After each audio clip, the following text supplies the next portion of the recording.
साजिश के अलावा और कुछ नहीं है। ये कोई सामान्य दुर्घटना नहीं हो सकती, इसमें कोई ना कोई साजिश है। चाहे साइबर हमला हुआ, चाहे आतंकवादी हमला हुआ, चाहे राजनीतिक हमला हुआ, किसी भी आपात स्थिति में वो जलता नहीं है। कभी भी कुछ भी हो जाए वो खत्म नहीं होता है।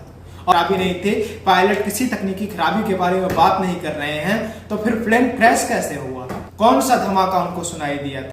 इन 280 लोगों की मृत्यु का कारण क्या है?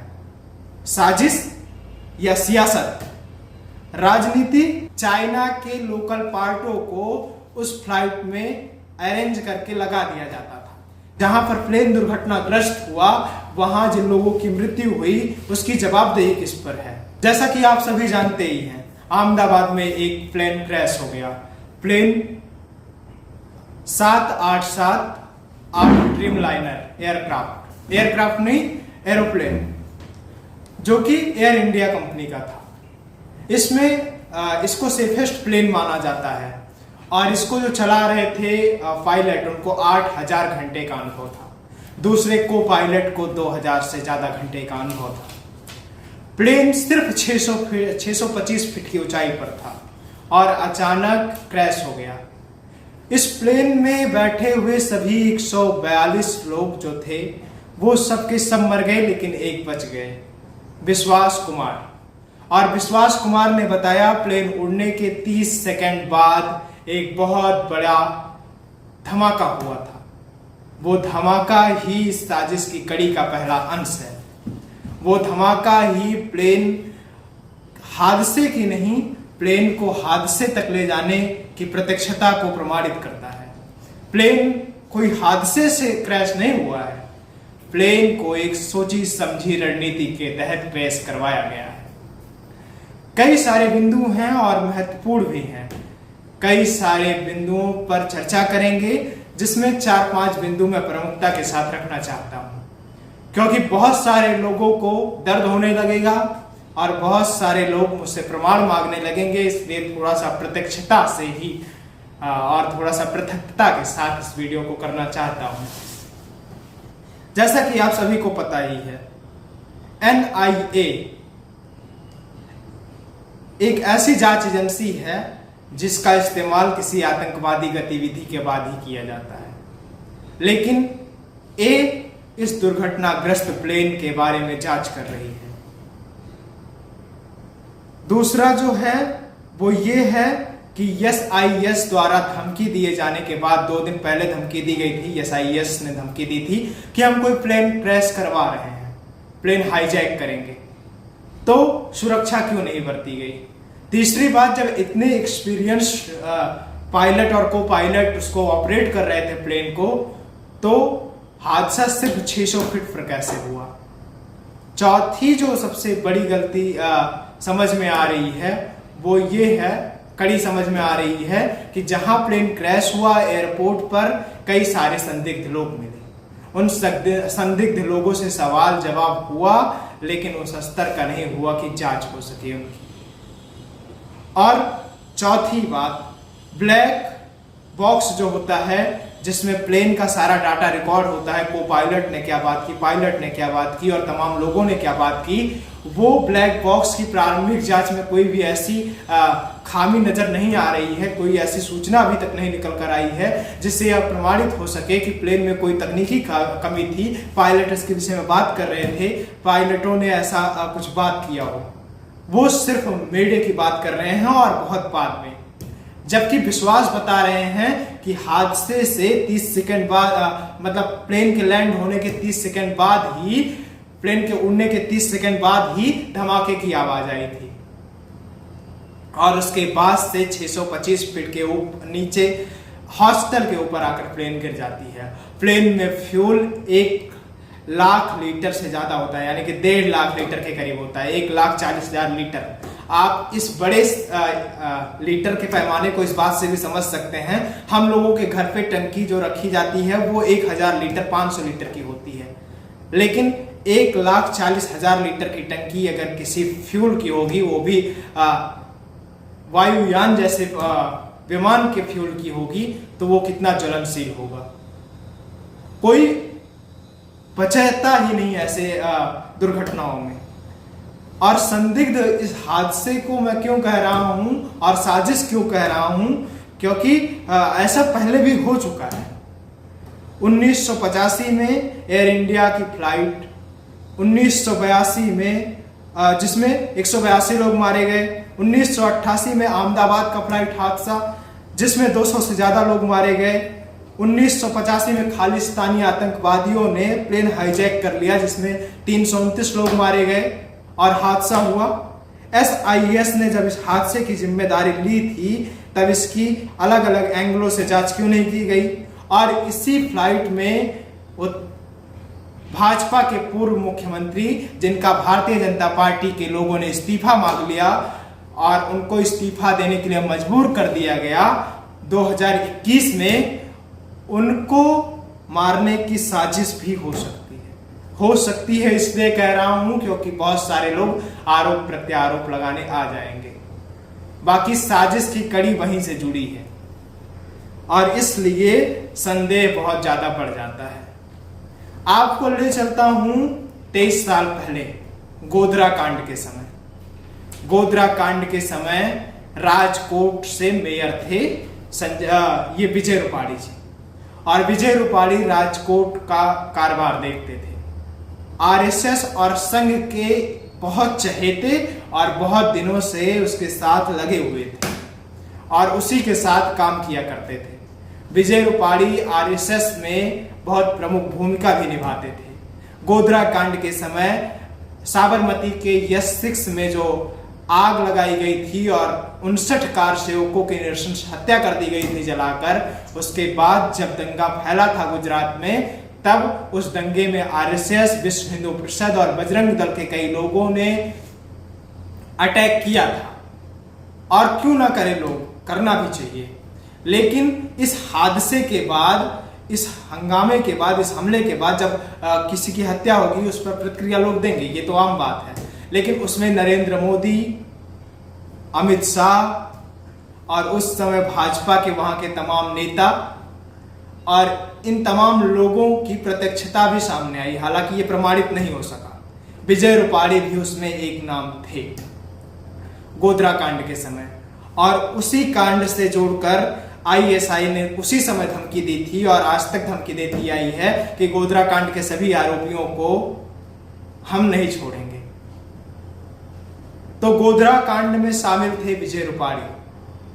और एक एंगल है इसका, इनका इस्तीफा भाजपा ने 2021 में क्यों मांगा, जबकि फरवरी 2016 में इनको गुजरात का प्रदेश अध्यक्ष बनाया गया।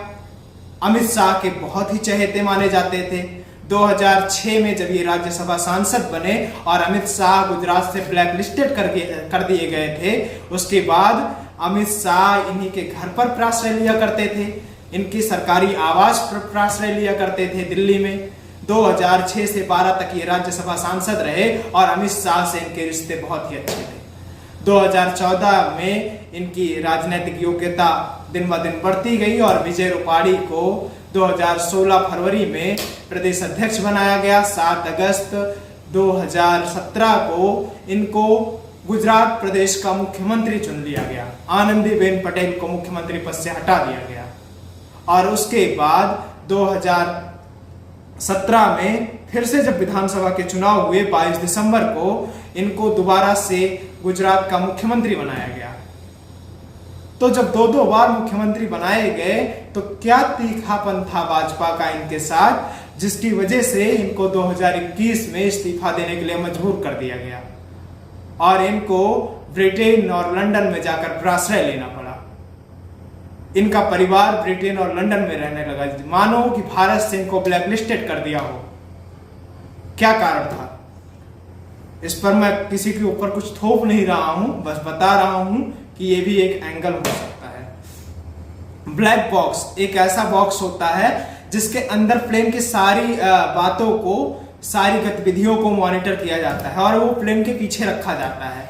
किसी भी आपात स्थिति में वो जलता नहीं है, कभी भी कुछ भी हो जाए वो खत्म नहीं होता है। और उसकी प्रारंभिक जांच में जो बात सामने आई उसमें ये है कि प्लेन में कोई तकनीकी खराबी नहीं थी, पायलट किसी तकनीकी खराबी के बारे में बात नहीं कर रहे हैं, तो फिर प्लेन क्रैश कैसे हुआ? 625 फीट की ऊंचाई पर जब प्लेन पहुंचा हुआ था, उससे पहले ही बचे हुए विश्वास कुमार को किस बात की आवाज आई थी? कौन सा धमाका उनको सुनाई दिया था? यानी कि किसी साजिश के तहत या किसी बम के तहत उसके फ्यूल टैंक पे अटैक किया गया, या किसी ड्रोन के तहत उसके इंजन पर अटैक किया गया, जिससे प्लेन पूरी तरह से रुक गया और प्लेन दुर्घटनाग्रस्त हो गया। इसमें इतने सारे लोग, यानी कि 242 लोग तो प्रत्यक्ष रूप से, और उसके बाद हॉस्टल के कमरे में जो लोग खाना खा रहे थे और तमाम गाड़ियों में जो लोग टहल रहे थे, जो आसपास जले भुने हुए लोग हैं, उन लोगों को मिलाकर 280 लोगों की मृत्यु की अभी तक खबर आ चुकी है। इन 280 लोगों की मृत्यु का कारण क्या है? साजिश या सियासत, राजनीति या प्रत्यक्षता, राजनीतिक प्रत्यक्षता या प्रतिस्पर्धा, प्रतिद्वंदता में इस तरह से डूब गए ये राजनेता कि 2021 में विजय रूपाणी का इस्तीफा मांग लिया गया और उनको इस्तीफा देने पर मजबूर कर दिया गया। मैं ये आरोप किसी के ऊपर नहीं लगा रहा हूं कि इसने करवाया उसने करवाया, लेकिन गोधरा कांड में भी विजय रूपाणी शामिल थे। हो सकता है किसी आतंकवादी संगठन ने ही ये काम करवा दिया हो और विजय रूपाणी की हत्या के चक्कर में 279 लोग और मारे गए। अब क्या है एंगल इसका, ये तो मुझे नहीं पता। इसमें एक और जो बात है वो मैं ऐड कर देना चाहता हूं कि लोग बता रहे हैं कि मतलब विश्वास बता रहे हैं कि प्लेन रुक गया था कुछ देर के लिए 625 फीट की ऊंचाई पर। अगर प्लेन रुक गया था, यानी कि पायलट और को पायलट के पास प्लेन का कोई कमांड नहीं था, यानी कि ये साइबर हमला भी हो सकता है। साइबर हमले की भी जांच होनी चाहिए। तमाम एजेंसियां जो इसमें जुटी हुई हैं, क्या उन्होंने अभी तक इसके किसी भी पृथक पक्ष को नहीं तलाशा है? अगर तलाशा है और ब्लैक बॉक्स की अभी तक रिपोर्ट क्यों नहीं वो प्रसारित कर रहे हैं? 2 दिन हादसे को हो गए और भारत के मुखिया प्रधानमंत्री जी ने आज यानी कि कल, एक दिन हादसे के एक दिन बाद विजय रूपाणी के परिवार से जाकर मुलाकात की। उससे पहले उनके लिए एक ट्वीट तक नहीं फेंका। इसका कारण क्या है? ट्वीट क्यों नहीं किया उनके लिए? क्योंकि भाजपा के बड़े नेता थे, संगठन के बड़े नेता थे और भाजपा के मुख्यमंत्री 2 बार बने, भाजपा के अभी तक सक्रिय सदस्य थे। भले उनको ब्रिटेन और फ्रांस में और लंदन में रहना पड़ रहा था, लेकिन भाजपा के बड़े राजनेता माने जाते थे। एक बात जो और निकल कर आ रही है उसमें यह है कि इन जांचों में कुछ ना कुछ छुपाया भी जाएगा। जांच निष्पक्ष नहीं की जाएगी क्योंकि अंतरराष्ट्रीय दबाव बन जाएगा। अंतरराष्ट्रीय दबाव ना बने इसके लिए जांच निष्पक्ष नहीं होगी। और एक बात जो निकल कर आ रही है, करीब 70 से 80 नागरिक उसमें विदेशी नागरिक थे और विदेश में भारत की छवि ना खराब हो इसके लिए भी कुछ ना कुछ साक्ष्य छिपाए जाएंगे। हालांकि देखना है क्या मामला है पूरा, लेकिन ये एयर इंडिया का जो एयरक्राफ्ट मतलब जो विमान है 787-8 ड्रीम लाइनर जो बोइंग का है, उसमें ऐसी तकनीकों का प्रयोग और उसके खामियों का खुलासा हुआ है जो आपके पैरों के तले से जमीन खसका देगी। चाइना के लोकल पार्टों को उस फ्लाइट में अरेंज करके लगा दिया जाता था। चाइना से इंपोर्टेड सामान को उसमें लगाया जाता था। चाइना जिसका कोई भी सामान टिकाऊ नहीं होता, उसके सामान को जिंदगियों को मरने के लिए उसके सामान के भरोसे छोड़ दिया जाए, ये कहां की प्रत्यक्षता है? एयर इंडिया को भी इसका जवाब देना होगा। एयर इंडिया के साथ साथ हवाई मंत्री को भी और देश के मुखिया को भी इसका जवाब देना होगा। ब्लैक बॉक्स की रिपोर्ट कब तक आएगी इसका भी जवाब देना होगा और उसकी रिपोर्ट, प्रत्यक्ष रिपोर्ट कब प्रदर्शित की जाएगी, प्रकाशित की जाएगी, इसका भी जवाब देना पड़ेगा। 169 भारतीय नागरिकों की सुरक्षा की जिम्मेदारी किस पर थी? इसकी जांच क्यों नहीं की? और 53 विदेशी नागरिक जो कि ब्रिटेन के थे ना, ब्रिटेन के थे, उनकी सुरक्षा की जिम्मेदारी किस पर थी? कनाडा के 1 नागरिक और पुर्तगाल के 7 नागरिकों की जिम्मेदारी किस पर थी? जहां पर प्लेन दुर्घटनाग्रस्त हुआ वहां जिन लोगों की मृत्यु हुई उसकी जवाबदेही किस पर है? ये सारे सवाल तीखे हैं, लेकिन सत्ता की आंखों में आंखें डालकर पूछने है और ये सवाल बनते हैं। ये साजिश के अलावा और कुछ नहीं है, ये कोई सामान्य दुर्घटना नहीं हो सकती, इसमें कोई ना कोई साजिश है। चाहे साइबर हमला हुआ, चाहे आतंकवादी हमला हुआ, चाहे राजनीतिक हमला हुआ, आपकी इस पूरे विमान हादसे पर, जिसको मैं हादसा नहीं साजिश बता रहा हूं, उस पर आपकी राय क्या है और ये साजिश है कि नहीं, अपनी राय कमेंट बॉक्स में जरूर दें। मुझे जहां तक समझ में आता है और जिन तथ्यों का अभी तक खुलासा हुआ है ब्लैक बॉक्स के जरिए, मीडिया के आंकड़े जो बार बार बदल रहे हैं, कभी वो 270, कभी 269, कभी 255 हो रहे हैं मृत्यु के, उन तमाम आंकड़ों को चाइना के फर्जी सामान जो लगे हैं एयर इंडिया में और एयर इंडिया के तमाम लोग जो अभी तक अपने आप को छुपा रहे हैं, अपना चेहरा छुपा रहे हैं, उन पर और जवाब देने के लिए अभी जो लोग नहीं आगे आए हैं उन पर, और कई बार आतंकवादी गतिविधि हो चुकी है। ISIS ने जो चेतावनी दी थी कि हाँ हमला करेंगे उस पर, और अंतरराष्ट्रीय विवादों पर आप क्या समझते हैं? गोधरा कांड से इसे जोड़ना ठीक है कि नहीं? गोधरा कांड में शामिल आतंकवादियों ने इस घटना को करवाया है कि नहीं? इस पर आपकी प्रतिक्रिया क्या है? अपनी राय कमेंट बॉक्स में जरूर दें। विनम्रता भरा मेरा प्रणाम स्वीकार करिए। मैं गौरव विनायक हूँ, आप नेटवर्क भारत देख रहे थे। धन्यवाद।